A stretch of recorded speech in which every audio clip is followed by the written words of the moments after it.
Hello friends, આજે આપણે એટલી ટેસ્ટી અને ચટપટી ટિક્કી કહી શકો, વડા કહી શકો, લોટ વગર બનાવીશું.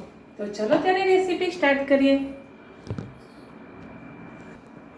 પહેલાં તો આપણે જે કઠોળ પલાળ્યા હતા, ચણા, મગ, મઠ, અડદ, એ બધા હું મિક્સરમાં પીસી લઈશ. કોઈ લોટનો ઉપયોગ નહીં કરીએ અને ટેસ્ટી તેલ વગર બનાવીશું. ખાલી તમારે જે થોડા ઘણા સેલો ફ્રાયમાં 1-2 ચમચી તેલ વપરાય ફ્રેન્ડ્સ, એ જ. તો ચલો પહેલાં હું કઠોળ છે અધકચરું મિક્સરમાં વાટી લઈશ અને દૂધી છે, ગાજર છે, લીમડો છે, મરચાં છે અને લસણ છે. અને તમારે જે રીતે તમને અંદર ફાવતું હોય, ક્રશ કરીને, છીણીને કે સમારીને એ રીતે તમે એડ કરી શકો છો. કોઈ બી લોટ વગર આપણે આજે મસ્ત વડા કે ટિક્કી જે તમારે નામ આપવું એ કરીશું. મેં મસ્ત કઠોળ પલાળી દીધું હતું 3 કલાક પહેલાં. બહુ નથી પલાળ્યું એટલે પાણી ના થઈ જાય. તો એને મેં મિક્સરમાં ક્રશ કરી લીધું છે. હવે આપણે એને નીકાળી લઈશું. એટલું કઠોળ છે ફ્રેન્ડ, છોકરાઓ આમ ના ખાતા હોય ને તો આ ટેસ્ટી ખાઈ લેશે વસ્તુ. બહુ જ મજા આવશે. ટિફિનમાં, લંચ બોક્સમાં તમારે જેમાં લઈ જવી હોય એમાં. તો પહેલાં જ આપણે જે કઠોળ 5-6 પલાળ્યા હતા એ બધા લઈ લીધા છે. ચણા છે, અડદ છે, મઠ છે, એ બધા. હવે આમાં આપણે તમારે જે વેજીટેબલ લેવા હોય એ બધા છીણી લેવાના. પલ્પ કરવો હોય તો પલ્પ કરી લો, છોકરાઓ ના ખાતા હોય તો એ તમારી ચોઈસ છે. ચાલો તો ફ્રેન્ડ, ગાજર અને દૂધી મેં પીસી લીધી છે, એટલે બરાબર છીણી લીધી છે. અને મેં તમને કીધું એ રીતે કોથમીર, મરચાં, લસણ અને લીમડો એ મેં લઈ લીધો છે મિક્સરમાં ક્રશ કરીને. તમારે અધકચરો જોઈતો હોય ને તો તમે એના ભેગું છીણી બી શકો છો અને મીઠો લીમડો તમે એમાં કાપીને બી એડ કરી શકો છો. હવે રહી તેલની વાત, તો તેલ આપણે આ લેવાનું નથી. નોર્મલ આપણે આ હવે તવીમાં નાખી દેવાનું છે. જે લીમડો, કોથમીર, મરચાં મેં કર્યું છે ને એ કોથમીર તમને આખી સમારેલી ભાવતી હોય ને તો આખી લઈ લેવાની ફ્રેન્ડ. મારા હાથ ક્લીન છે અને જે મારા મોબાઈલને હું બી અડીને કરું છું ને વારે ઘડીએ, તો હું કિચનમાં આવતા પહેલો મારો મોબાઈલ મસ્ત સેનિટાઈઝર બી કરી લઉં છું અને ક્લીન બી કરી લઉં છું. કારણ કે મારે આખો દિવસે મોબાઈલને ટચ કરવું પડે ફ્રેન્ડ, એટલા માટે. અને પછી રસોઈ કર્યા પછી બી હું મારો મોબાઈલ ક્લીન જ કરું છું. હવે આમાં આપણે કશું હાલ એડ કરવાનું નથી. ખાલી 1 મિનિટ એને રોસ્ટ કરવાનું, ગરમ થઈ જાય એ માટે. પછી ગરમ થઈ જાય એવું લાગે, ઓવર ના કરવું હોય તો આમાં આપણે અડધો કપ જેટલું પાણી એડ કરીશું. કોથમીર, મરચાં, લસણ અને એમાં બરાબર. હવે આમાં તમારે અધકચરા સિંગદાણા ઉમેરવા હોય, તલ ઉમેરવા હોય, તમારી ચોઈસ છે. હવે આમાં આપણે ટેસ્ટ અનુસાર મસાલા કરીશું. એમાં મેં લીધું છે મીઠું, હળદર, લાલ મરચું, બરાબર. આમાં તમારે દહીં નાખવું હોય તો બી તમે નાખી શકો છો, પણ એકદમ ટેસ્ટી રૂપી આપણે બનાવી રહ્યા છીએ એટલે આનું કશું એડ નહીં કરું. નથી તેલ એડ કર્યું, નથી ખાંડ કરી, કશું નહીં. હવે જશે અડધી વાટકી નાની સોજી. પાણી તમને એવું લાગે કે થોડું સોજીમાં ઓછું લાગે છે તો થોડું ફરીથી તમે નાખી શકો છો. સોજી આપણે બાફવાની નથી, નોર્મલ ખાલી ગરમ જ કરવાની છે, બીજું કશું જ નહીં. ગરમ થઈ ગઈ છે કારણ કે આપણે ઉકળતા પાણીમાં નાખી હોય, બહુ ઓવર કુક કરવાની નથી. ક્રિસ્પી ક્રન્ચી નાસ્તો બનીને તૈયાર થાય એટલે આપણે સોજીનો એડ કર્યો છે, બાકી કોઈ લોટ આમાં લીધા નથી. આ છે બધા કઠોળ. હવે આપણે જે કઠોળ પીસ્યા એ અને સોજી બંને મસ્ત મિક્સ કરી લઈશું. અને તમારે જો ફ્રાય કરવી હોય ટિક્કી તો તમે ફ્રાય કરી શકો છો, સેલો ફ્રાય કરવી તો સેલો, એવું તમને આગળ બતાવું. થોડું ઠરવા દઈશું આપણે. તો ચલો ફ્રેન્ડ, મને થોડો કોથમીરનો ટેસ્ટ વધારે ભાવે છે. જે આપણે સૂજી અને કોથમીર, મરચાંને બધું અંદર નાખ્યું છે, જે આપણે સૂજી ગરમ કરી લીધી હતી અને અંદર કોથમીર, મરચાં, લીમડાની પેસ્ટને બી થોડી બોઇલ કરી લીધી હતી.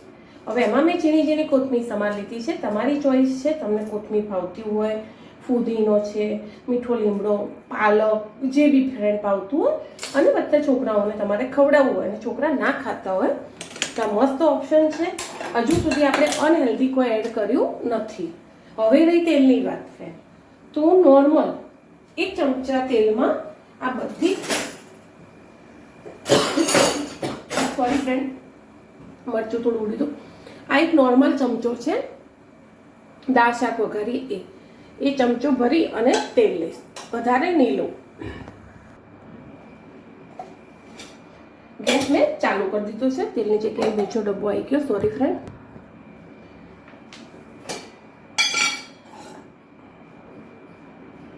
નોર્મલ ચમચો છે, બહુ ડીપ બી નથી, જોઈ લેજો તમારા સામે જ છે. બસ આટલું. અને એવું હોય કે એક સાથે નથી રેડવું આપણે, તો તમે પછી અડધો ચમચા જેટલું તમારે કાઢી લેવાનું. મેં અડધાથી બી ઉપર તેલ કાઢી લીધું છે. આ તો માપ આપવું હતું ને તમને, એટલે જરૂર પડશે એ રીતે રેડીશું આપણે. ખાલી આપણે ટીકીને પેલી કરવા માટે આખી કઢાઈ આપણે ગ્રીસ કરી લઈશું. કરી લીધી. માપનો ગેસ કરીશું. હવે જે રીતે તમારે ઉપર તમારે તલ એડ કરવા છે, કાં તો પછી ઓટ્સ તમે ખાતા હોય એડ કરો. કોઈ ડ્રાય ફ્રૂટ તમારે ક્રન્ચી બનાવવા માટે, કોઈ અત્યારે બીજ ઘણા બધા આવે છે, સનફ્લાવર આવે છે, પમ્પકિન સીડના આવે છે, એ ખાવા હોય તો એ એડ કરો. તમારી ચોઈસ પ્રમાણે તમે કરી શકો છો. વધારે બોલવાનું થતું હોય તો સોરી ફ્રેન્ડ, કારણ કે અમુક વસ્તુ કહેવાની હોય એટલે બોલવું પડે. બોલ્યા વગર તમને આઈડિયા ના આવે. આ રીતે હવે આપણે નાના નાના આપણે વડા થેપી લઈશું. ચાલો હવે ગેસ આ ફૂલ થાય, મતલબ તવી આપણી બરાબર કે નોનસ્ટિક કઢાઈ જે બી લીધી હોય બરાબર તપેલી હોવી જોઈએ. ઠંડી હશે તો તમારી ટીકી તોડી નાખશે. આ રીતે બધી ટીકી હું કરી લઈશ. તમારે જો એર ફ્રાયર કે કરવું હોય તો એમાં બિલકુલ તેલ નહીં જોઈએ. ખાલી તમે પીછીથી એને વસ્તુના ઉપર થોડું તેલ લગાવી દેશો તો સારું લાગશે, અને નહીં લગાવો તો બી સારું લાગશે. લસણ મરચું કોઈ એવું લાગતું હોય કે આખું રહી ગયું છે તો એને તમારે ચેક કરી લેવાનું, એટલે તમારી ટીકી તૂટે નહીં. ઓકે, આ રીતે આપણે નાના મોટી બધી ટીકી કરી લઈશું. તમારે જે રીતે ટાઈમ હોય, નાની કરવી હોય તો નાની કરો, મોટી કરવી હોય તો મોટી કરો. અને બહુ જાડી ના કરતા, ક્રિસ્પી ક્રન્ચી કરવી હોય ને તો એની પતળી, અને બિલકુલ કંટાળા વગર તમે એને ઘડી શકશો. કોઈ આમાં બહુ લોડ પડતો નથી. તો ચલો એ રીતે હું બધી બનાવી દઈશ. જો તેલ જે રાખ્યું હતું એ બી તમને દેખાતું હશે. 1 કે 2 ચમચી તેલ મેં અંદર નાખ્યું હતું. તો 1 2 3 4 5 6 7 8 ટીકી મેં મૂકી છે. મને એમ લાગે છે કે મેં તમને 1 ચમચો તેલ કીધું નોર્મલ શાક વઘારવાનું, એ બી મને વધારે પડશે. આમાંથી મારું તેલ બચી જશે. તો 2 થી 3 ચમચીમાં તમે પેટ ભરીને 2 જણા ખાઈ શકે એવો હેલ્ધી ટેસ્ટી નાસ્તો ફ્રેન્ડ તૈયાર કરી શકે છો.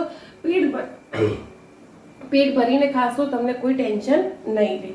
ચલો હવે આપણી ટીકી આપણે નીચેથી એને ફેવરીને ચેક કરી લઈએ. પહેલાં જે મૂકી હોય એવી. અને ક્રન્ચી ક્રિસ્પી તો તમે પોતે જોશો. મેં હજુ ખાલી એકવાર ફેવરી જ છે ફ્રેન્ડ. ટેસ્ટની તો કોઈ વાત જ નહીં. તમે એકવાર ટ્રાય કરજો. આ રીતે જેને ડાયટ ઉપર હોય ને એ બી ફ્રેન્ડ આવી વસ્તુ હેલ્ધી છે, ટેસ્ટી છે, બધા ઓછા સોરી ફ્રેન્ડ, મરચું તીખું હતું, ઓછા ટાઈમમાં બનીને તૈયાર થાય એવી વસ્તુ છે. કરવામાં બિલકુલ કંટાળો નહીં આવે. અને ઓઇલ વગર બી તમે કરી શકો છો. ખાલી એકવાર તમારે ગ્રીસ કરવાનું રહેશે. ચલો તેને મસ્ત શેકાવા દઈએ. ચલો ફ્રેન્ડ, મેં એકવાર ફેવરી લીધી છે. તમે ટીકી જુઓ એની મેં ફેવરીએ કેટલો કલર બી મસ્ત આવ્યો. અને જુઓ આખી તેલ વગર, ક્યાંય ચોટી નથી, નોનસ્ટિક છે. અને જો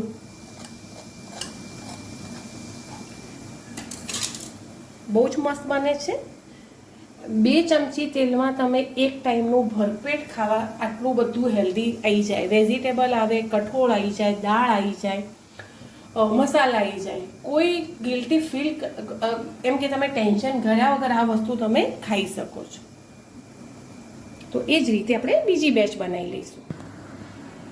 ચલો તો ફ્રેન્ડ, આપણે જે વડા કર્યા હતા એ થઈ ગયા છે, એને નીકાળી લઈશું. અને જે બીજું બેટર વધ્યું છે એને એ જ રીતે 2 ચમચી તેલમાં આપણે મસ્ત કરી લઈશું. દેખાય છે ને તમને? તેલ વગર હેલ્ધી ટેસ્ટી નાસ્તો છે. તો ચલો હું તમને એની ક્રિસ્પી બી બતાવી દઉં. ગરમ છે, બહાર કાઢીને બતાવું. તો પહેલાં આપણે એને લઈ લઈશું.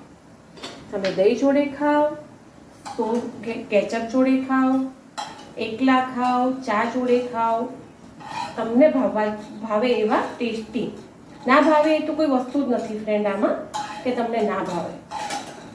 આટલા ઓછા પડશે એ ગેરંટી મારી છે. કોઈ લોટ વગર આપણે ટેસ્ટી ચટપટા ક્રન્ચી વડા તૈયાર કરી લીધા છે. ઓઇલ ફ્રી છે, 2 ચમચી ઓઇલ છે એ બી નહીં નાખો તો ચાલશે ફ્રેન્ડ. હું તમને બતાવી બધા ગરમ છે તો બી તમને હું બતાવું કે કેટલા ક્રિસ્પી લાગે છે. અવાજ આવે છે ને? હજુ ઠર્યા નથી, હાલ જ નીકાળ્યા છે. તો ચલો એ જ રીતે આપણે 2 ચમચી જેટલું, વધારે નહીં, 1-2 ચમચી જેટલું ફરી બચાવી લઈશું. ફરી તેને ગ્રીસ કરી લઈશું અને એ જ રીતે આપણા બધા વડા નાના મોટા મૂકી દઈશું. હા, આ વડા મને પેલા કરતે 10 મિનિટ થઈ છે ફ્રેન્ડ. ધીમા તાપે કરવાના, મસ્ત ચડી બી જાય અને જે કઠોળ દાળ અંદર છે એ કાચી બી ના રહે અને ક્રિસ્પી લાગે. ઓકે, તો એક જણા માટે તમે નાસ્તો ભરપેટ ખાવા તૈયાર કરો કે પછી લંચમાં લઈ જવા આપો કે ટિફિનમાં લઈ જવા આપો. 3 થી 4 ચમચીમાં તમે આખા ઘરનું 2 થી 3 જણા જ હોય અત્યારે, અને તો બી વધારે કરવું હોય તો તમારી ચોઈસ છે. પણ મેં જે રીતે કીધું એ રીતે ભરપેટ 2 જણા આ 4 થી 5 ચમચી ઓઇલમાં લોટ વગર ટેસ્ટી ખાવા ખાઈ શકે. 2 જણને તો આટલું બહુ થઈ ગયું. એ જ રીતે હું બધા કરી લઈશ. તો ચલો મળીએ આગળના નવા બ્લોગમાં. By friend. Like, comment, subscribe કરવાનું ભૂલતા નહીં. થેન્ક યુ જે મારો વિડીયો પૂરો વોચ કરે છે.